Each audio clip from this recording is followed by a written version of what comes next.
Bangladesh versus Hong Kong football ম্যাচের ticket আপনি কিভাবে কাটবেন সে প্রসেস দেখাবো আজকের এই ভিডিওতে। আপনি খুব সহজে এই ভিডিও দেখে বাংলাদেশ ভার্সেস হংকং ম্যাচের টিকিটটি কাটতে পারবেন। সো টিকিট কাটার জন্য প্রথমে আপনাদের মোবাইলের যে কোনো একটি ব্রাউজার ওপেন করে দিতে হবে। সো ব্রাউজার ওপেন করার পর এখান থেকে সার্চ অপশন দেখতে পারবেন, এখান থেকে সার্চ করে দিবেন কুইকেট.মি লিখে।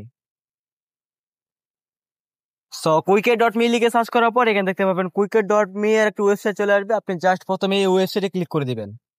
সো ওয়েবসাইটে ক্লিক করার পর আপনি জাস্ট একটু নিচ দিকে দেখবেন যে বাংলাদেশ ভার্সেস হংকং ম্যাচের একটি চিত্র আছে। আপনি জাস্ট প্রথমে এখানে ক্লিক করে দিবেন।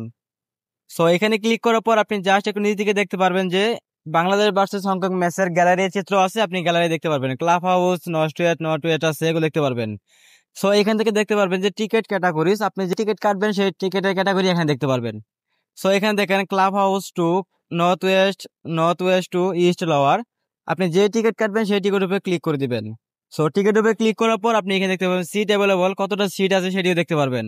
দেখেন এখান থেকে এ নাম্বার সিট আছে 33টি, বি নাম্বার সিট আছে 154টি। তো আপনি যেই সিটের টিকিট কাটবেন সেই সিটের উপরে ক্লিক করে দিবেন। সো ক্লিক করার পর তারপর আপনি এখান থেকে অ্যালাউ দিয়ে দিবেন।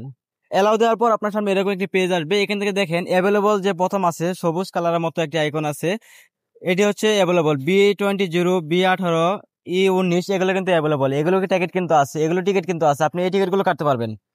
সো আপনি যে সিটের টিকিট কাটবেন সেই সিটের উপরে ক্লিক করে দিবেন। সো সিটের উপরে ক্লিক করার পর দেখেন সিট রিজার্ভ সাকসেসফুল, আপনার সিটটি কিন্তু রিজার্ভ হয়ে গেছে। আপনি জাস্ট একটু নিচ দিকে দেখেন, এখান থেকে টোটাল প্রাইস, হাউস এবং রিলিজ অল ডেট। আপনাকে টিকিট কাটার জন্য প্রথমে এখান থেকে ফুল নেম দিতে হবে, ইমেল আইডি দিতে হবে এবং একটা ফোন নাম্বার দিতে হবে। দেন তারপর আপনি কিন্তু এখান থেকে বিকাশের মধ্যে পেমেন্ট করতে পারবেন, উপায়ের মধ্যে পেমেন্ট করতে পারবেন। সো এখান থেকে দেখেন আমি একটা ফুল নেম দিয়ে দিব, তারপর এখান থেকে একটা ইমেল আইডি দিয়ে দেবো, তারপর এখান থেকে একটা নাম্বার দিয়ে দিব।